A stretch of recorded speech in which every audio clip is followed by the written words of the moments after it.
যে বিমান প্রশিক্ষণই হয় না সেই বিমান দিয়ে আপনি কি ফাইট করবেন? বাংলাদেশ যুদ্ধাস্ত্র সামরিক অস্ত্র এগুলো দিক থেকে খুব পিছিয়ে আছে বলা যায়। প্রতিটা ক্ষেত্রেই এই স্টুডেন্ট রক্ত দিয়ে আমাদেরকে আঙ্গুল দিয়ে দেখাচ্ছে যে দেশটা কতটুকু পিছিয়ে আছি। আমাদের যে বিমান আজকে ভূপাতিত হলো সেটা 80 দশকের বিমান, যে বিমানের এখন এই যুগটায় এই সময়টায় বিমানের কোনো চল নেই, সেই বিমানই দিয়ে এখন প্রশিক্ষণ করা হয়েছে। তারপরও কি কেমন একটা যেটা জনবহুল একটা এলাকার মধ্যে যেটা এই বিমান প্রশিক্ষণ দেওয়া হয়েছে, যেটা আমাদের জন্য আমরা এতদিন তো ডিজিটাল শুনে আসছি, কিন্তু আসলে কি ডিজিটাল হয়েছে আমরা সব কিছুই আমরা এখন দেখতেছি সব সেই আদিকালেরই, সব 2 জেনারেশন বল 2G বলেন অথবা সেই যুগে আছি। তো এই 80 দশকের বিমান দিয়ে যদি আপনি কাজকর্ম করতে যান তাহলে অবশ্যই ছেড়ে অ্যাক্সিডেন্ট হবে, যেটার প্রতিফলন আজকে দেখেছি। সেটার প্রতিফলন আজকে কিভাবে পাইলাম? আমরা রক্ত দিয়ে পাইলাম, আমরা বাচ্চারা আমাদের স্টুডেন্টরা রক্ত দিল। প্রতিটা ক্ষেত্রেই এই স্টুডেন্ট রক্ত দিয়ে আমাদেরকে আঙ্গুল দিয়ে দেখাতে হচ্ছে যে আমাদের যে দেশটা কতটুকু পিছিয়ে আছি এবং কি কতটুকু আমরা এইভাবে আমাদেরকে পিছনে রাখা হয়েছে। শুধু আমাদেরকে স্বপ্ন দেখানো হয়েছে, আমরা ডিজিটাল করে ফেলেছি, আমরা উন্নত করে ফেলেছি, আমরা আসলে কিছুই হয়নি। আসলে যেটা আমাদের এই প্রত্যেকটা রক্ত দিয়ে আমাদের এই জিনিসগুলো আমাদের প্রমাণ দিতে হচ্ছে। দেশটা আমাদের দেশে কি নেই?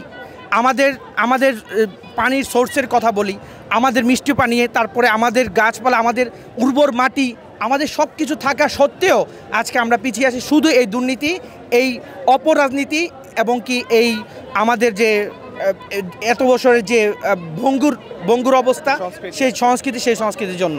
আমরা চাই না এই সংস্কৃতি, এই রাজনীতি চাই না, আমরা পরিবর্তন চাই এবং কি এই পুরো কাঠামোই আমরা চেঞ্জ চাই। আক্রমণ করলে তো আমাদের যে বিমান প্রশিক্ষণই হয় না সেই বিমান দিয়ে আপনি কি ফাইট করবেন?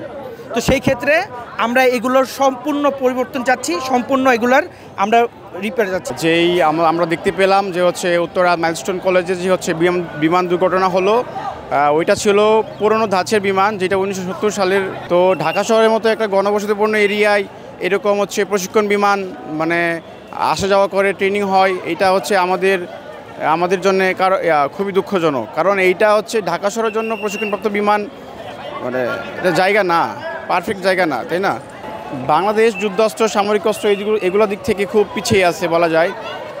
উন্নত প্রযুক্তি বাংলাদেশে এখনও ওইভাবে কোনো মানে আসে নাই বলা যায়, ওইগুলার কোনো নাই। আগের যে পুরনো ধাঁচের যেসব প্রযুক্তি ছিল ওইগুলাই হচ্ছে আজকে দেখতে পেলাম আমরা। অবশ্যই সাধারণ জনগণ হিসেবে আমাদের একটু হলেও খারাপ লাগতেছে, কারণ জনবসতি এলাকায় কিন্তু কোনো সময় এইসব উত্তোলন করা যায় না, এটা আমরা সবাই জানি। যেই জায়গায় মানুষজন কম থাকে, জনশূন্যতা থাকে, ওই জায়গায় কিন্তু আমাকে এইগুলা উত্তোলন করা যায় বা ট্রেনিং করা যায়। কিন্তু এই বিষয়ে কিন্তু ওনাদের খুব জ্ঞান রাখা দরকার ছিল, কিন্তু ওনারা কিন্তু রাখে নাই। এই জন্য কিন্তু ওনাদের একটু কারণে ওনারা যদি একটু ভালো করে বুঝতো বা ওনারা সতর্ক হইতো তাহলে কিন্তু আর এই অবস্থাটা হইতো না, এতগুলো শিশুর প্রাণ যাইতো না। অনেক শিশুরা কিন্তু আহত বা নিহত হয়েছে, এটা কিন্তু আমরা দেখতে পাচ্ছি।